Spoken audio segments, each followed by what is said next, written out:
Welcome to this series of ACC 501 new short lectures. ये ACC 501 की new short lecture series की video है। Complete series इस channel के ऊपर अपलोड की जा रही है और आज की वीडियो के अंदर आपको लेक्चर नंबर 10 करवाया जा रहा है। तो शुरू करते हैं आज के इस ट्यूटोरियल को। So introduction to financial ratios का ओवरव्यू से हम शुरुआत करते हैं। सो यहाँ पर जो है वो कंटिन्यू है फाइनेंशियल रेशियोज़। सो उनकी इम्पोर्टेंस के ऊपर एम्फेसाइज किया जा रहा है और इवेल्यूएट करने में, जो कि इनके ज़रिए इवेल्यूएट किया जाता है कंपनी की फाइनेंशियल हेल्थ और ऑपरेशनल एफिशिएंसी। तो फाइनेंशियल रेशियोज़ को जो है वो कैटेगराइज किया जाता है मुख्तलिफ टाइप्स के अंदर, और हर रेशियो सर्व कर रहा होता है डिस्टिंक्ट पर्पस जो एनालिसिस में। और ये रेशियो जो है वो क्या करते हैं, हेल्प करते हैं स्टेक होल्डर्स को अंडरस्टैंड करने में बहुत से जो एस्पेक्ट होते हैं एक बिज़नेस के, जैसे एक बिज़नेस की लिक्विडिटी हो गई, उसके लेवरेज हो गया, उसके एसेट मैनेजमेंट हो गया, उसकी प्रॉफिटेबिलिटी हो गया और उसकी मार्केट वैल्यूएशन हो गई। तो अंडरस्टैंड करना रेशियो मेजर्स को, इसके अलावा कैलकुलेशन और मिस इंटरप्रिटेशन जो है इनको अवॉइड करना, ये क्रिटिकल होता है एक्यूरेट फाइनेंशियल एनालिसिस करने के लिए। So now the liquidity ratios. अब लिक्विडिटी रेशियोज़ की हम बात करें तो इसके अंदर शॉर्ट टर्म सॉल्वेंसी मेजर आता है। लिक्विडिटी रेशियो असेस करते हैं कंपनी की एबिलिटी कि वो पूरा कर सके शॉर्ट टर्म एप्लीकेशन यूज़ करते हुए करंट एसेट। और जो दो प्राइमरी लिक्विडिटी रेशियोज़ होते हैं वो करंट रेशियो और क्विक रेशियो होते हैं। करंट रेशियो की अगर हम बात करें तो इसको कैलकुलेट किया जाता है जब हम करंट एसेट को हम डिवाइड करते हैं करंट लाइबिलिटी से, यानी कि करंट एसेट हम इसको डिवाइड कर देते हैं करंट लाइबिलिटी से, और इंडिकेट करता है कि कितने टाइम में कंपनी जो वो कवर कर सकती है उसकी शॉर्ट टर्म डेट। और क्विक रेशियो जो है ये एसिड टेस्ट रेशियो के तौर पर भी जाना जाता है, जो कि एक्सक्लूड करता है इन्वेंट्री करंट एसेट से जो है वो माइनस किया जाता है, यानी कि इन्वेंट्री को, ताकि प्रोवाइड किया जाए ज़्यादा जो स्ट्रिंगेंट मेजर होती है लिक्विडिटी का। और ये रेशियो जो होते हैं ये एक्सप्रेस किया जाता है इनको टाइम के अंदर और इंटरप्रेट किया जाता है। इंटरप्रिटेशन इनकी बेस करती है इंडस्ट्री के स्टैंडर्ड पे, और हाई वैल्यू बताती है कि स्ट्रॉन्ग लिक्विडिटी, जबकि लो बताती है पोटेंशियल फाइनेंशियल डिस्ट्रेस। और एक्सेसिवली हाई लिक्विडिटी रेशियो जो है ये इम्प्लाई करता है कि इनएफिशिएंट यूज़ है एसेट्स का, जैसे कि बहुत ज़्यादा कैश रखा हुआ है या फिर इन्वेंट्री होल्ड की हुई है। सो फाइनेंशियल लेवरेज रेशियोज़ की अगर हम बात करें long term solvency and debt management में, फाइनेंशियल लेवरेज रेशियोज़ इवेल्यूएट करते हैं कंपनी की जो लॉन्ग टर्म सॉल्वेंसी और उसकी जो एबिलिटी होती है मैनेज करने के लिए डेट। और की रेशियोज़ में शामिल है debt to equity ratio, interest coverage ratio. So debt to equity ratio जो है वो कंपेयर करता है, डेट टू इक्विटी है तो ये टोटल डेट को शेयर होल्डर्स की इक्विटी से कंपेयर करेगा। टोटल डेट जो है वो शेयर होल्डर की इक्विटी के मुकाबले में, डेट यानी कि जो उधार है जो पे करना है, और जबकि शेयर होल्डर इक्विटी जो शेयर होल्डर जो ऑनर्स होते हैं उनका, ताकि शो किया जाए बैलेंस जो है और इंडिकेट किया जाए प्रोपोर्शन जो है फाइनेंसिंग जो कि क्रेडिटर्स से आ रही है ऑनर्स के मुकाबले में, क्योंकि जो शेयर होल्डर्स हैं वो असल में ऑनर्स ही होते हैं, जबकि जो डेट है वो असल में कहाँ से आ रहा है, क्रेडिटर्स से आ रहा है, उधार पे यानी कि आ रहा है वहाँ से। इसके अलावा जो इंटरेस्ट कवरेज रेशियो होता है उसको कैलकुलेट कुछ ऐसे किया जाता है कि EBIT को डिवाइड किया जाता है इंटरेस्ट एक्सपेंस से, कुछ इस तरीके से कि EBIT को हम डिवाइड करेंगे इंटरेस्ट एक्सपेंस से।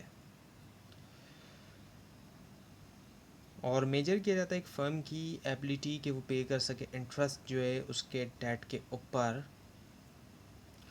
सो ये रेशियोज़ इनको एक्सप्रेस किया जाता है टाइम के अंदर या फिर परसेंटेज में। और हायर लेवरेज रेशियो जो है वो सिग्नल देते हैं इंक्रीज फाइनेंशियल रिस्क का, जबकि लो जो है बताते हैं कंजर्वेटिव फाइनेंसिंग।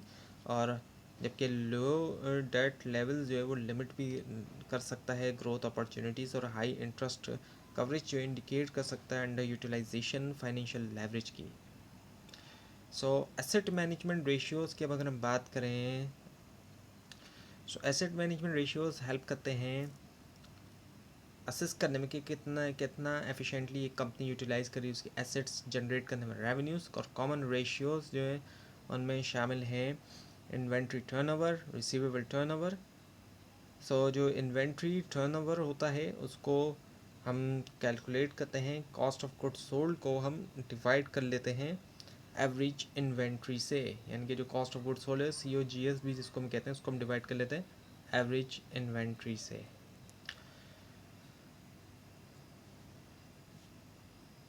ये बताता है कि कितना ज़्यादा एक इन्वेंट्री जो है वो बेची गई या रिप्लेस हुई वक्त के साथ।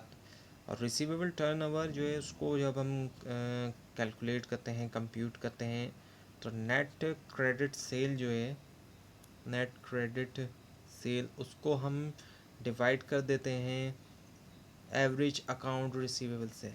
जो एवरेज अकाउंट रिसीवेबल होता है उससे हम डिवाइड करते हैं, और ये मेजर करता है कि कितना इफ़ेक्टिवली एक कंपनी कलेक्ट करती है उसके जो रिसीवेबल होते हैं, यानी कि जिनको माल बेचा गया था उधार पे उनसे कितना इफ़ेक्टिवली तौर पे उनसे कलेक्ट किया जा रहा है।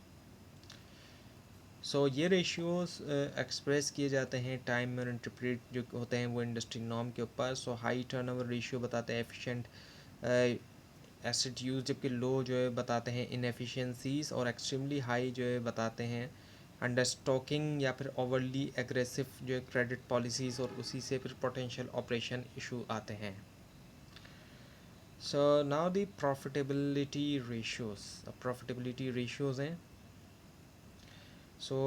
प्रॉफिटेबिलिटी रेशियोज़ जो होते हैं ये मेजर करते हैं कंपनी की एबिलिटी के जनरेट कर सके वो अर्निंग, उसके जो रिलेटिव जो उसके रेवेन्यूज़ हैं, एसेट्स हैं, या फिर जो इक्विटी है उनके मुकाबले में। जो की रेशियोज़ है उसमें नेट प्रॉफिट मार्जिन है, रिटर्न ऑन एसेट्स है, और जो रिटर्न ऑन इक्विटी होता है।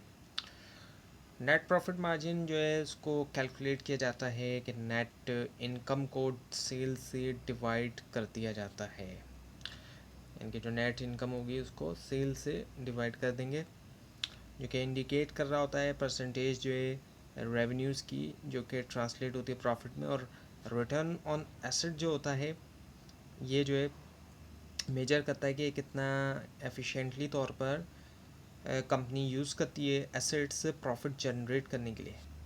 जबकि रिटर्न ऑन इक्विटी जो होती है ROE असेस करता है रिटर्न जो कि जनरेट हुआ है शेयर होल्डर्स की इक्विटी के ऊपर, इसी वजह से इसको रिटर्न ऑन इक्विटी कहते हैं।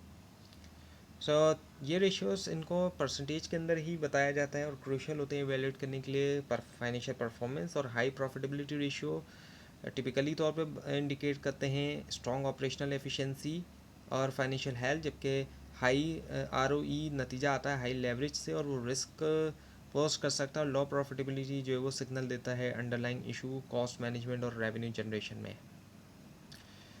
Now the market value ratios. अब मार्केट वैल्यू रेशियोज़ की हम बात करें तो ये जो है रिफ्लेक्ट करते हैं कि कैसे इन्वेस्टर्स परसीव करते हैं कंपनी की परफॉर्मेंस और जो फ्यूचर प्रॉस्पेक्ट्स हैं।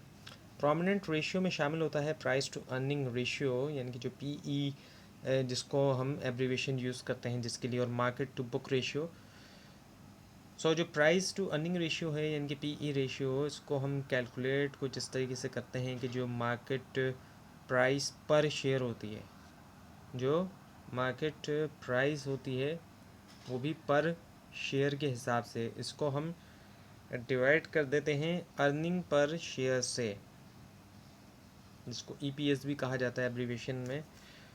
और ये इंडिकेट करता है कि कितना जो है वो इन्वेस्टर्स जो है विलिंग हैं पे करने के लिए ईच डॉलर ऑफ अर्निंग के लिए। जबकि मार्केट टू बुक रेशियो जो होता है कंपेयर करता है मार्केट वैल्यू जो है इक्विटी की उसकी बुक वैल्यू के साथ, और प्रोवाइड कर रहा होता है इनसाइट जो इन्वेस्टर के सेंटिमेंट्स और जो वैल्यूशन है। और ये रेशियोज़ इनको बताया जाता है टाइम के हिसाब से और इंटरप्रेट किया जाता है कॉन्टेक्स्ट के अंदर इंडस्ट्री बेंचमार्क और मार्केट कंडीशन में। और हाई मार्केट वैल्यू रेशियोज़ जो है बताते हैं ग्रोथ एक्सपेक्टेशंस और इन्वेस्टर कॉन्फिडेंस, जबकि लो रेशियोज़ इंडिकेट करते हैं अंडर वैल्यूएशन या फिर जो स्केप्टिसिज्म है।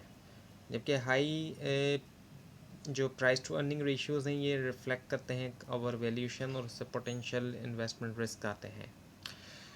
तो ये था आज का ट्यूटोरियल। आपको इस बारे में कोई क्वेश्चन और अगर इसमें कोई मिस्टेक भी दिखाई दे ज़रूर हाईलाइट कीजिए।